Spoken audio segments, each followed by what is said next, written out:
জট কাটিয়ে এবারে মায়ের আশীর্বাদ মাথায় নিয়ে নির্বাচনী প্রচারে জোর দিলেন কৃষ্ণনগর উত্তর বিধানসভার বিজেপি প্রার্থী তারক চ্যাটার্জি।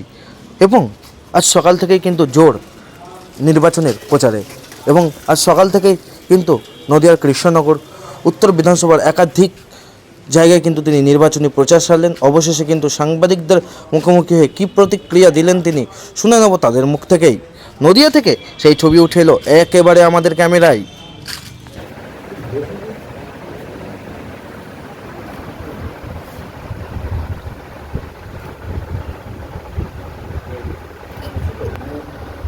একটু হাসতে হবে তো, ছেলেকে আশীর্বাদ করতে হবে।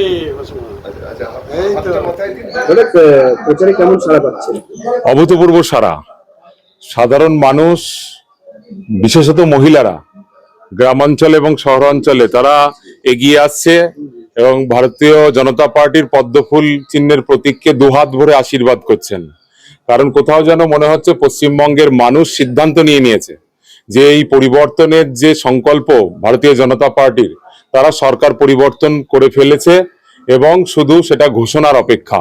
আগামী 4 মে আপনারা দেখতে পাবেন যে সারা পশ্চিমবঙ্গ জুড়ে একটা গেরুয়া ঝড় উঠেছে এবং মানুষের আশীর্বাদে আজকে জাতীয়তাবাদী রাষ্ট্রবাদী সরকার ভারতীয় জনতা পার্টি নিশ্চিতভাবে প্রতিষ্ঠিত করবে এই পশ্চিম বাংলার মাটিতে। তৃণমূল কংগ্রেসের কৃষ্ণনগর উত্তরে যে প্রার্থী বলো, এটা কি আপনার ভোটে কোনো প্রভাব পড়বে? না, আগেও ছিল না কোনো প্রভাব, এখনো কোনো প্রভাব থাকবে না। কারণ কৃষ্ণনগর উত্তর বিধানসভার মানুষ বরাবরই আমাদের সত্যব্রত মুখার্জি, যিনি সম্মানীয় আমাদের প্রাক্তন রাজ্য সভাপতি, কেন্দ্রীয় মন্ত্রী ছিলেন এবং এখানকার সাংসদ, তার কাজ সারা এই উত্তর বিধানসভার মানুষ দেখেছে যে একজন জনপ্রতিনিধি তার এমপি কোটা থেকে কি কাজ করতে পারে।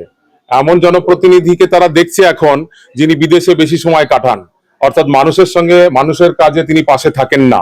তিনি কৃষ্ণনগরের লোকসভার সাংসদ হয়ে তিনি করিমপুরে বসে থাকেন। এখানে তার মানুষের জন্য যে কাজ, সেই কাজ তিনি মানুষের যে দাবি, মানুষের যে চাহিদা তিনি পূরণ করতে পারেননি, ব্যর্থ হয়েছেন। তা সেই জন্য সেই সময় থেকেই ভারতীয় জনতা পার্টির প্রতি নরেন্দ্র মোদীজির যে সমস্ত কাজ, প্রান্তিক গরিব মানুষের উন্নয়নে, শহরের উন্নয়নে, রেল স্টেশনের উন্নয়নে, সেই সব কাজ দেখে মানুষ ভারতীয় জনতা পার্টির সাথে থাকবে।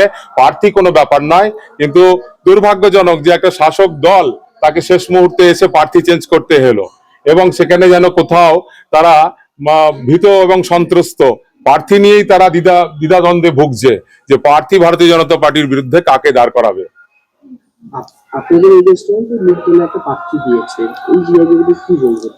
নির্দল প্রার্থী সবসময় নির্দল। আমাদের ভারতীয় জনতা পার্টির প্রার্থীর সে ব্যক্তিগতভাবে তিনি কি করেছেন এ বিষয়ে আমার মন্তব্য নিষ্প্রয়োজন। এ বিষয়ে আমি কোনো মন্তব্য করব।